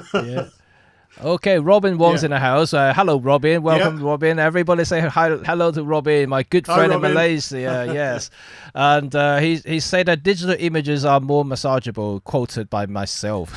The new quote, right? Make sure you get that attribution every time. Yeah. Well, it's that really to me it is massageable when you think about films wise, and but anyway, that's Pentax. I mean, I don't know if anyone have any more things to say about Pentax. Please do contribute. So we'd like to hear from you guys. Now let's talk a little bit about Ricoh's future now, and that's gonna be a bit awkward now. I know we just suggested Ricoh to do a GR monochrome, and that will be probably a big seller. Probably even better than the X100 if they do bring up something like this. And that will be probably the biggest update that Ricoh has for 20 years. So I'm looking forward to Ricoh to do something dramatic. But at the moment, as of the last GR came out, and it's a little bit underwhelmed. But I don't know. That's me. I know you just you had a look at it. So what's your feeling about that? I'm going to have to watch what I say, because I think we've got some GR3 fans in the house. It's incredibly small. The lens is unexpectedly good, but I find it a little old-fashioned to use. Yeah. And I wouldn't mind it being half as big again if I could have an EVF. You can get clip-on optical viewfinders, but they're very basic and inexplicably expensive. Yeah. Like 200 or 300 quid for a little clip-on finder. It's not even digital. Yeah. So I would kind of like a slightly bigger one with an EVF. But if they made, just imagine if Ricoh made a GR4 that looked like the Pentax 17. Yeah. How would that go? Oh. Or sexy. the MX1. Yeah. If they made it look like that. Yeah. Try and get in the viewfinder, please. But that would be cool, I think. Well, Chuck say that Ricoh has been milking the GR3 line for the past few years. I think it's probably the past 10 years almost like. So it feels like it's been a long time. Ever since the first GR3 came out, it just have different variations of it. I know they have different lenses, different editions, and the latest one obviously is a bit more software tweaks and then a little bit of digital filters going. Who prefers the regular or the X? So the regular is the 28mm equivalent. The X is the 40. I prefer the wide, personally. Yeah, I didn't get on with the GL3X quite quite so much myself. You know, if I am to use a GR3, I mean, I would be using it for like close impact street photography. That's what I would do. And so a wide angle will benefit myself in that sort of situations. I'll just go up close and personal with my subject and just snap it that way. Yeah, I think so. But I think with the GR3, I think what Ricoh has done very well is the pricing, because everyone thinks £1,000 or $1,000, that must be good. Therefore, that must be expensive means desirable. Yeah. Yeah. So it's a kind of Leica. So is everyone playing this expensive game nowadays? You know, like expensive must be good. It works for Leica. It's a kind of good way to tackle a niche market, isn't it? Really. But then again, everybody seems to be following suit. You know, like everything seems to be extremely expensive these days. And I think so. But just going off brand for a minute, I think Fujifilm's made a bit of a mistake, because the X100 6 they can't make enough, and that's an expensive camera. The retro style cameras are the ones that got them all the recognition.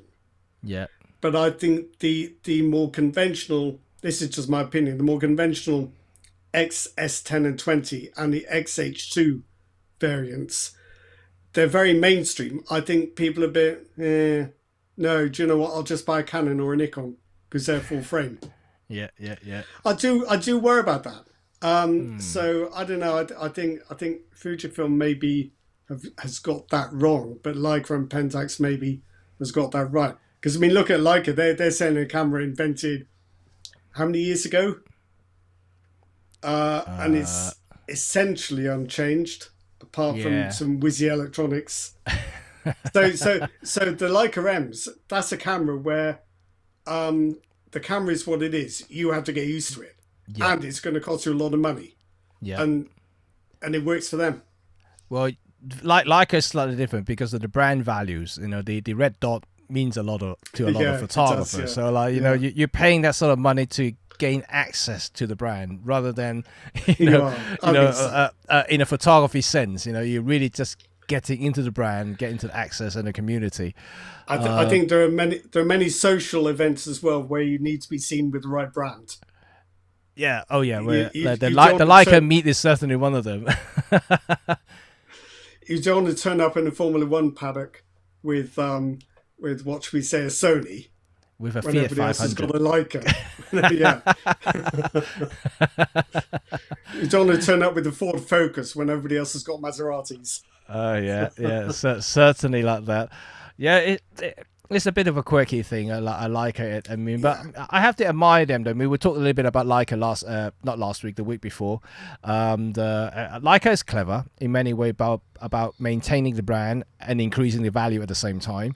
And launching some relatively simple product, you know, and not, when I say simple, it doesn't mean about workmanship. It's just only about, you know, it's a very basic fundamental cameras that they have. When you compare spec-wise, you know, you compare to any of the modern flagship camera, which is, you know, less expensive to the cameras in any case, you know, Sony, Nikon, Canon have cameras that is way more advanced than any of the Leica systems. So yeah, it's something like that I think that it's what I think Leica is kind of made it work quite well into the brand wise. It's interesting though, isn't it, that all the camera development we're talking about from Canon and Nikon and Sony is in multiple directions. Yeah, people don't want to go in multiple directions. People usually do one thing, another thing, maybe another thing. They don't need a camera that does everything that costs 4 times more than they're used to paying. Yeah. So if you want a camera that will fit in your pocket, and that's the key, absolutely key thing for you, then the GR3 doesn't have to be modernized because it does it already. So if you take that argument, I think it's if you want a camera for sports or birding, you choose one with a very high burst rate. Yeah. And very, very fast autofocus.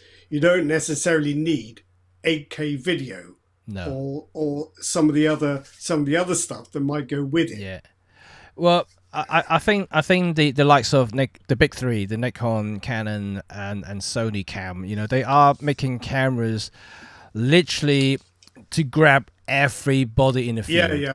Yeah. And, they're going for percentages. Yeah.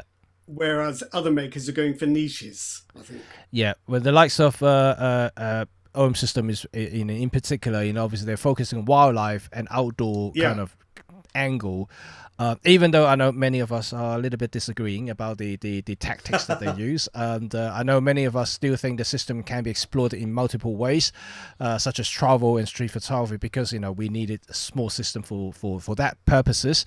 And but anyway, that's the directions, and seems to be okay. And so they're not fighting in the same space as Sony, Nikon, and Canon, and certainly not even remotely interested in any videos on system.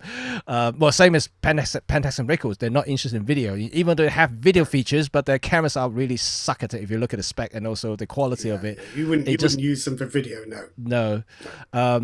So they literally, have the same mindset in my book, and they just focus on what they're doing best, what they believe they can do best, and just simply ignore the rest. Yeah. And I think perhaps there's a big enough audience of people out there who have no interest in video or mirrorless cameras or AI autofocus and just want a solid, dependable, interchangeable lens camera. Yeah. And that's what Pentax, that's the market Pentax is serving. Yeah. It's the obstinate amongst us who think who think this is enough. Don't go any further. But do you agree? That's the question. Does any of you agree? Like enough is enough. Do you want Pentax Ricoh to expand into different areas in areas that you probably appeal to you? I know, like a Welsh guy saying, like, I use Ricoh for one thing, use Pentax for one thing, use OM System for another thing. I know, we all suggest that you use multiple systems, good for certain things, depending on situations. You just pick the right system for, at that particular time. I'm not disagreeing that, but at the same time, I think this is what the argument that Sony and Canon and Nikon are making. I have a camera that can do everything, so like, you need just one camera. And why is it important to have just one camera? Because they can buy more accessory, more lenses from them. So like a whole ecosystem. I guess what I'm saying is. It costs a very, very great deal of money to get a camera that is excellent at everything. You'd probably spend a great deal less if you've got two cameras that were good at one thing you do and another thing you do. And my argument would be it's a lot quicker to get another camera out of your bag to grab some video or a portrait than it is to take the one camera that you have that can do everything, change your lenses, and get the settings swapped over. That's half a minute's work. Well, let's put it that way. Only the enlightened photographers will understand that. Majority of the human being would think that more is more. And a lot of them would be the greedy ones. And there's if I'm paying to buy a good cameras, I want everything in it. Yeah. But I mean, even if you don't take it. I think you're right. I think you have to have been doing photography quite a while to understand that. But I think even if you're like on a trip, you're traveling, maybe you're going to Italy. Yeah. You're outdoors shooting some wonderful shots of the surroundings. Yeah. You suddenly go into a dim interior. You realise you need a different faster lens. You need your ultra wide. Yeah. You need to rejig your ISO. Etc. And it's a lot easier because you haven't got a lot of time and space when you're a tourist. It's a lot easier to put one camera down and take another one out. Yeah. Than it is to go, oh my God, I've got swap lenses. Oh, I dropped it. What's the ISO? Oh my God. Well, that's why there's people using this 28 to 300 lens, right? It just covers everything, just one lens. but honestly, I know you're saying that to wind me up. But when you buy one of those, you are committing yourself to carrying around a whopping great lens all the time. Yes. And they're not even very good. So no. You knew that would set me off. Well, I just made a video, literally talking about 2.8 versus f4 zoom lenses. I saw that. In my video, I literally say, why all my travels, instead of holding all these 2.8 zoom lenses, which is double the size and double the weight, I just went for the f4. To me, I think it just makes more sense. A lot of the time when I do traveling, I don't necessarily need to do. I'm not doing portrait. Let's put it that way. I'm not doing portraits. I don't need a lot of the things that I'm looking out for a portrait photographer or portrait lens. And a lot of the time when I do travel, I want details. And I want to see everything. And so all I need, more importantly, is image quality and focal length coverage. And, that's all I'm looking for. Aperture isn't actually matter to me that much, especially nowadays with the IBIS, with the phenomenal processing noise reduction software you can have in post-production. You can get away with a lot of stuff these days. So I don't mind shooting a little bit higher ISO. I don't mind using a bit slower shutter speed, let the IBIS do this work, but I get a much smaller package. I just take out a little bag. I find most of the time, the only reason I use wide apertures for shallow depth of field is when I'm testing a lens and I have to write about it. I'm writing an article about depth of field and I have to show people. As a creative thing for myself, I don't often do it. No. Because it doesn't particularly suit the thing I'm photographing. Yeah, because you're more landscape, isn't it? So you landscape, travel, interiors, architecture, all that kind of stuff. I'm not usually photographing. I'm usually photographing a scene or an environment. Not a particular object. I don't always have to separate a specific object from everything around it. That's often the last thing I'm trying to do. So it depends what you shoot. Yeah. Right. Frank actually got a comment, actually quite interesting to me. I use Canon, Olympus, and Pentax. Pentax the most, but the AF is really getting behind and getting annoying. Frank, you were brave enough to say it. I've been trying not to say that all the way through, but but the saving grace is that we are still looking at DSLR technologies, not mirrorless. Where I don't know when you're saying about speed, when you say getting behind, are you talking about speed or actually about features? Because Pentax wouldn't have eye focus, wouldn't have all this AI tracking mode because it's DSLR. Just you can't basically do that.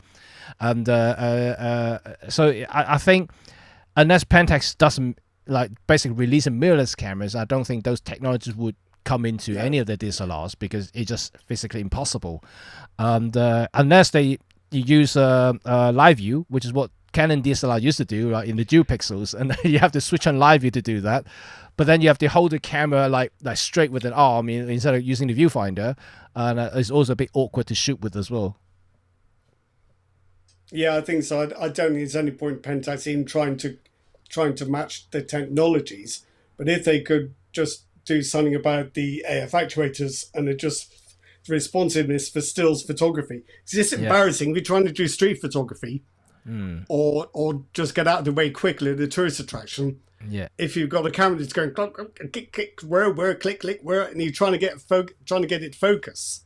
Yeah. That's where I think Pentax has fallen behind. Or you're trying to take a photograph in a museum or a theatre and it sounds like somebody's just turned on a chainsaw.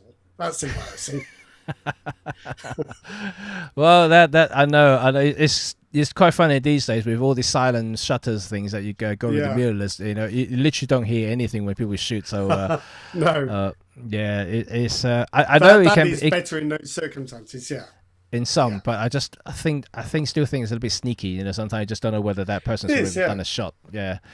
And also, Chuck also said that GR3 AF is also rubbish, especially at night. Do you share that comment there? Because you tested the latest GR3. I didn't. I confess I didn't do a lot of shooting at night, but I'm quite prepared to believe it's not quite as quick at night as it is in the daytime. There's always a snap focus thing. And given that it's a 28 millimeter equivalent, if you don't mind, I guess this is the point though. You are going to want to shoot at f2.8 at night, aren't you? So you can't just rely on zone focus. So if it is a bit rubbish at night, that would be irritating. Yeah. But I confess I didn't test that particular aspect. I shot in the daytime. And Marco said, I get more consistent focus with the K3 mono and a KF compared to the original K3. Okay, that's interesting. Yeah. That's interesting because potentially the K3 mono and the K3 were using the same AF system. So says Marcos got a K3 mono. We want that camera, don't we? We have to get it off him somehow. How are we going to do that? Yeah, where do you live, Marcos? we come and nick it from you whenever you're asleep, and we just come and steal it from you, simply because there is nowhere you can find one at the moment. So, okay, that's interesting. You got a K3 mono. What's your experience of shooting with the K3 mono? Let's share some of your experience. That would be quite interesting to hear. And so I guess for Ricoh, I'm not entirely sure what the future holds. And obviously we talk about maybe GR4 monochrome, something like that. Maybe a resurrection of the GXR system. I don't know. I don't think we'll see a new form factor, because it does seem to me that the last few years camera makers have got more and more reluctant to do any kind of retooling for different body shapes. You'll just get the same body you've always got, but with some new electronics. So if there is a GR4, I'm very much afraid it's going to be exactly like all the others, but perhaps with a different sensor or something else that we weren't expecting. It is quite true, because like the OM system, OM1 and Mark 1 and Mark 2 essentially is the same camera body.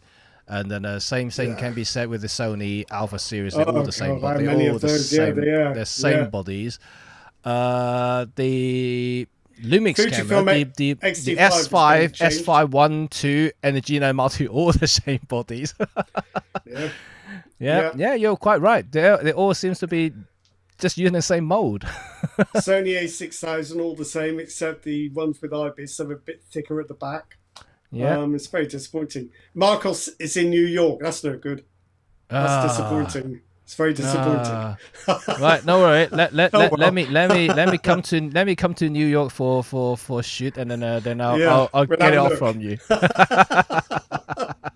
No, but I would like to use it, because you can get out all those red, yellow, green filters, and they're actually useful.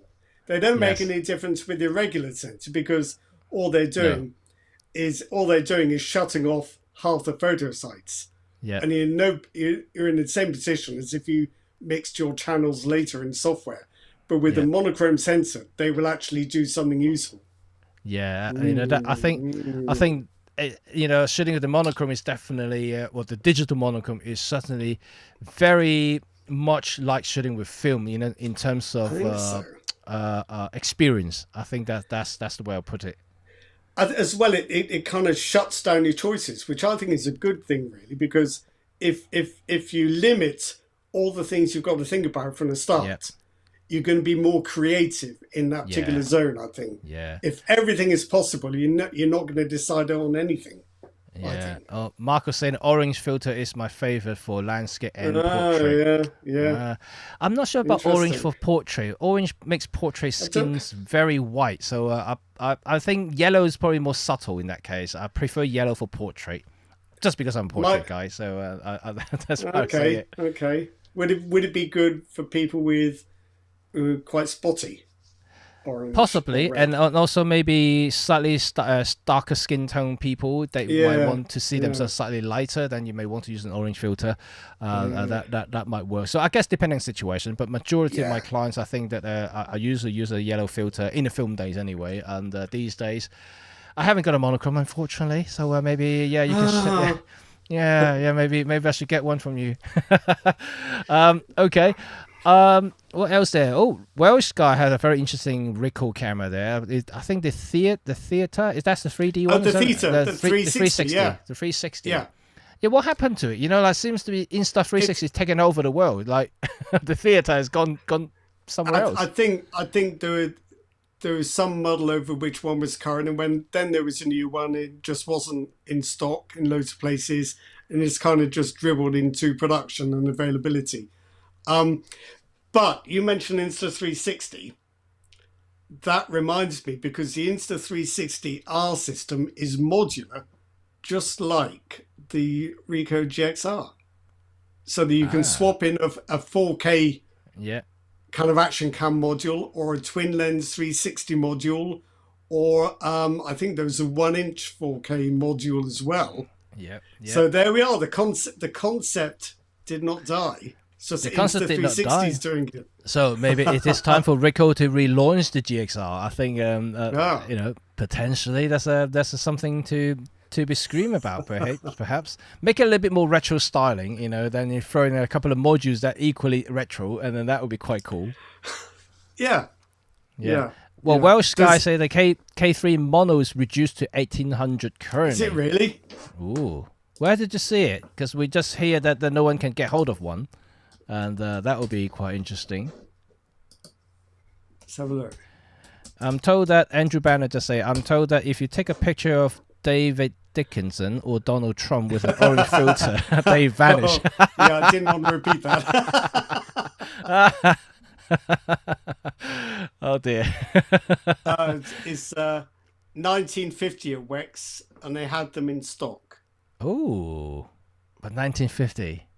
Well, it's actually not too far from X100. Perhaps I will promise.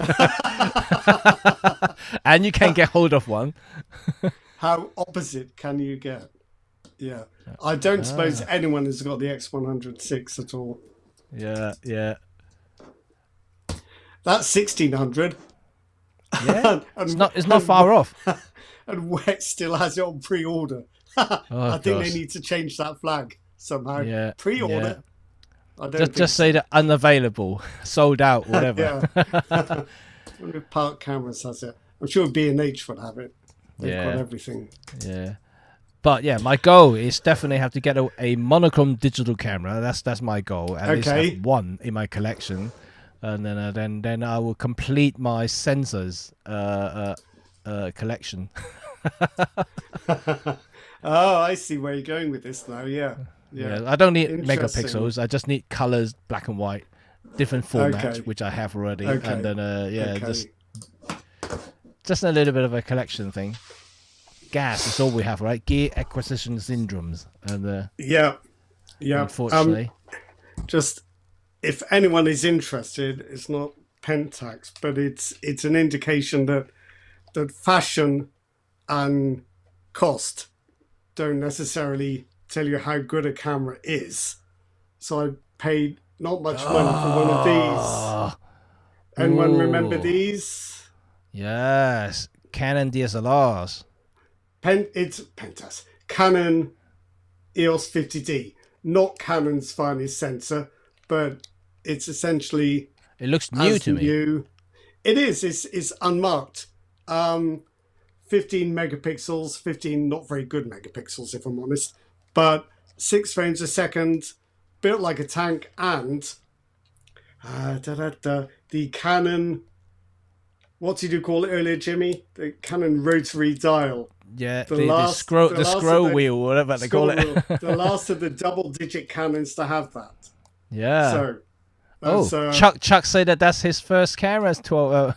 Well, the 50D. Had it for 12 years. Yeah. I won't tell you what I paid because you'll be upset.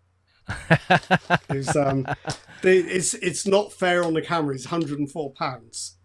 Yeah, that is cheap. Boxed. That is cheap. It is cheap. You can but it just definitely goes to show it's not fair. The cameras that have gone out of fashion that are very, very good are silly money. I feel sorry for the person who sold it if MPB is making a profit at that price. Yeah, that means that they would have taken it off from him for like £20, £30, something like that. He says anything over ISO 1600 was useless. I think I might go along with that. Yes. And the JPEGs are pretty soft. You really need to shoot raw. But, that's all right. Just put a 1.2 lens on there. You know, you can shoot a 1600. That's all right. Yeah, if you can afford a 1.2 lens, I don't need to be buying an EOS 50D. Just saying, you know. Well, but you save all the money for buying a camera body. You got some spare cash left for the lens. It's just proper engineering. This is why people like Pentax DSLRs. I know this is a Canon, but we're talking about the same thing. They feel as if they've been cast out of iron. Yeah. The way cameras are made has changed. Yes. And I guess why Pentax DSLRs are so popular is that they're still made the way they always were, whereas modern cameras have a very different feel. It does. That may have something to do with it. I often think that modern digital camera feels less, I'll say less solid. It's just a feeling. It's just a feeling. They might still be as rugged as before, and but it just that touch, that the feel of it. It just I feel that DSLR was definitely better built. The fashions have changed as well. There are no corners or creases or sharp edges on this body anywhere, whereas modern mirrorless cameras, they're all edges. I think that's just a fashion. So like the XT5, I think it's a fashion.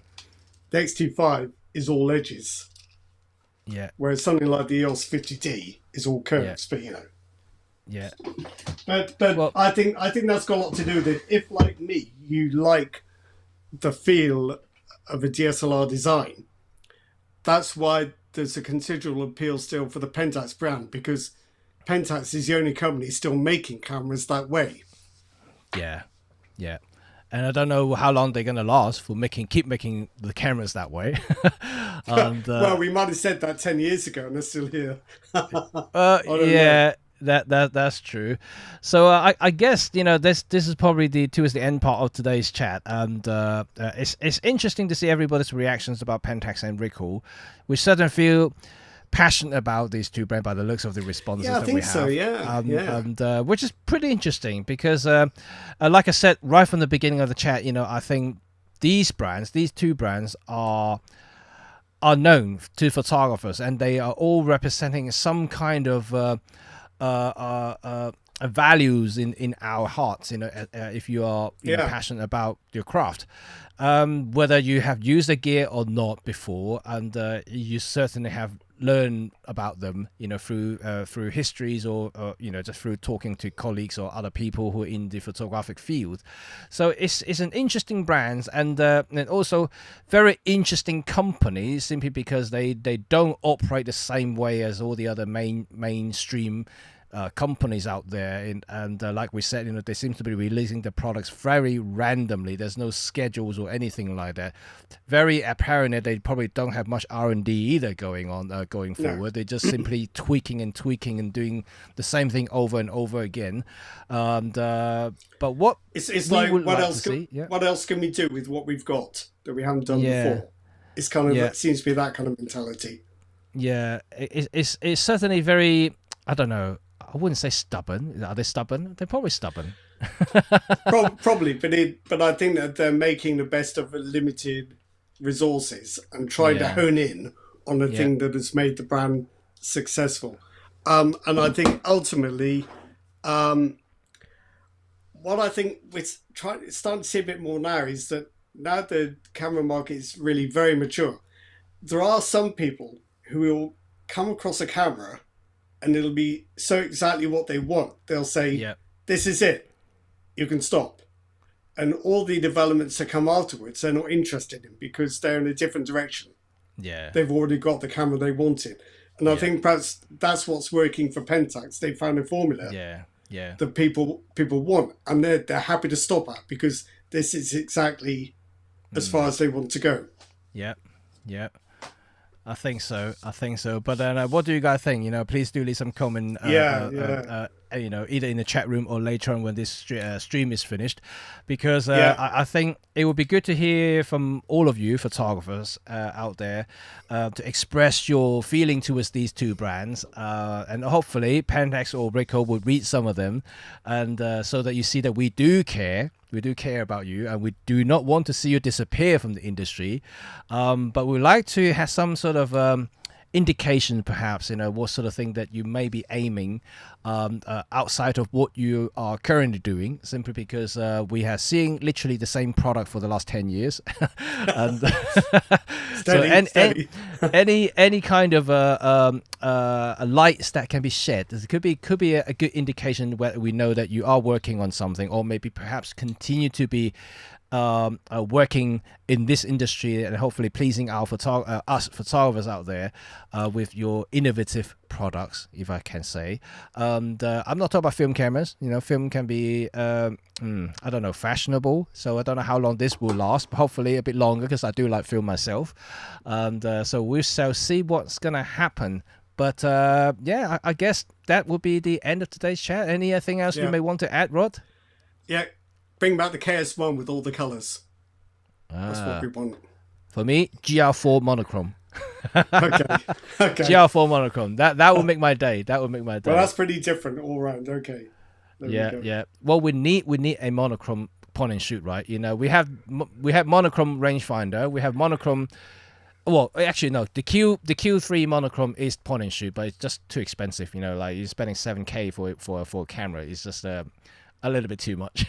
And of course, the K3 monochrome is a nice DSLR, but we wanted something slightly more affordable. Hopefully, something that that can please a lot of digital photographer who still want to shoot black and white, but can't quite afford the options that we just mentioned. And then hopefully.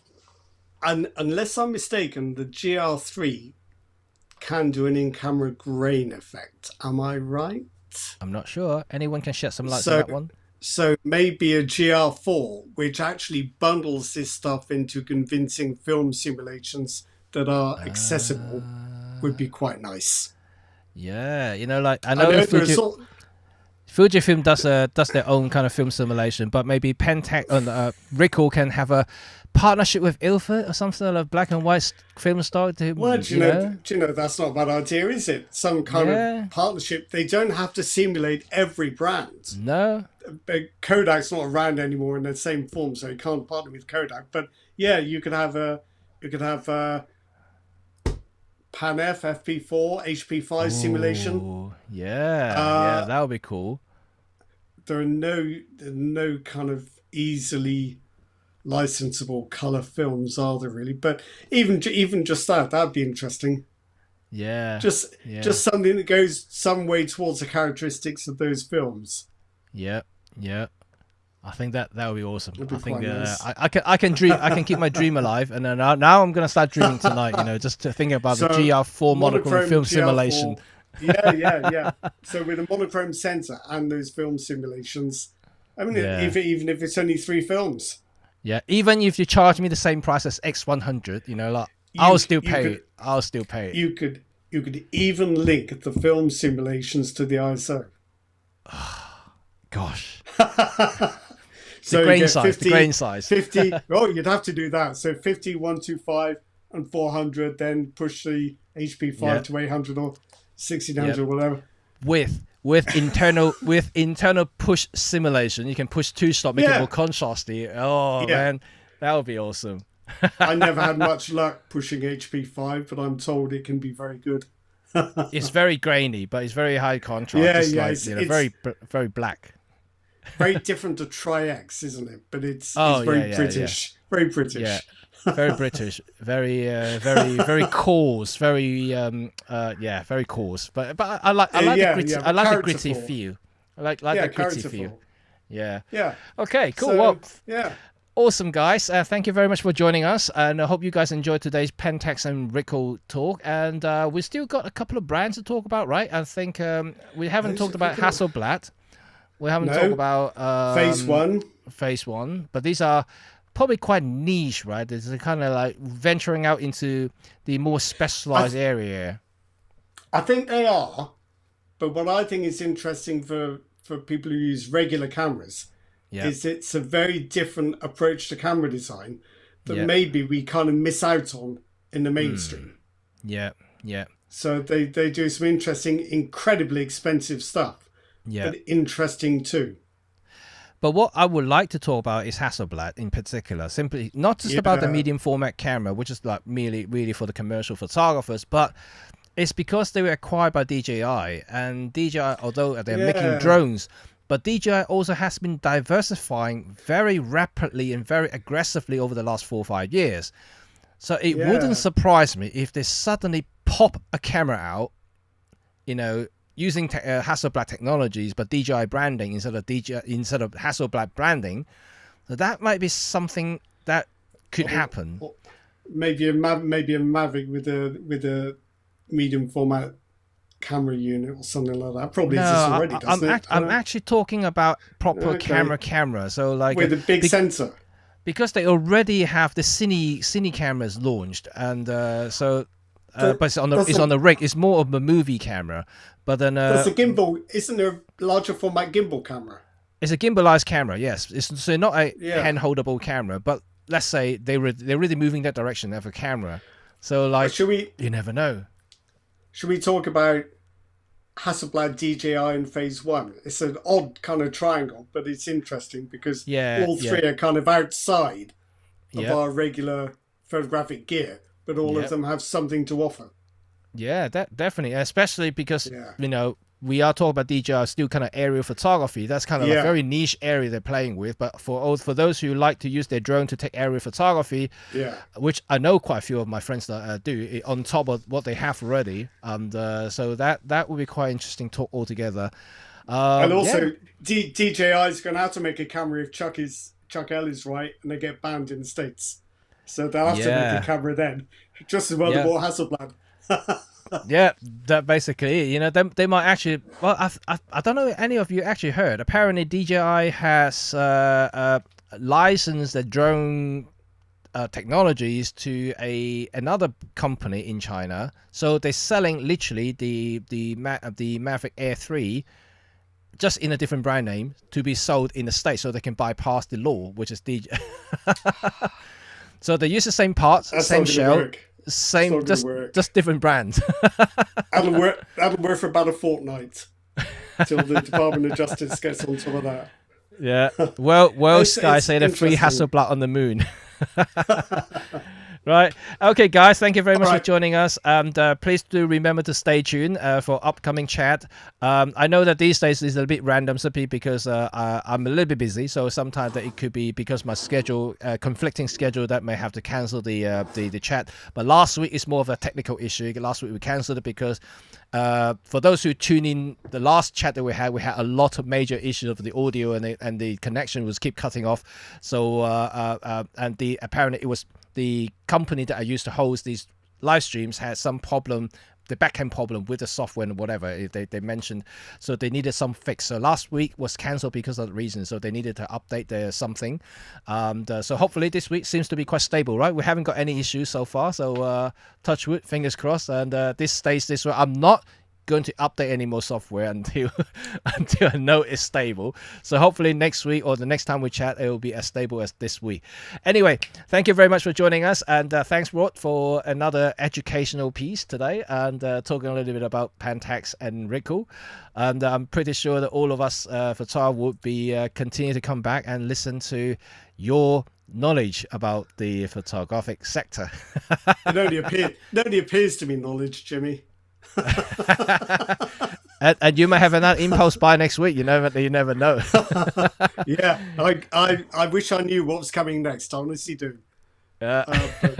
Just don't look at eBay or MPB. It's MPB. That's the problem. See, now I've got a thing about cameras that are good but undeservedly cheap, like the 50D. But then I get a shock with other stuff, like I think I mentioned before the start of this, the Canon PowerShot G7X. It's going for stupid money. Why? Why? Yeah. Anyway. Yeah. Right. Marco say Pentax and Michael Forthert for life. Echo to that. Echo to that. Okay. Right. Okay, guys. And I'll speak to you all very soon. And thank you very much once again. And I will see you all very, very soon. Bye for now. Peace. Bye. Bye.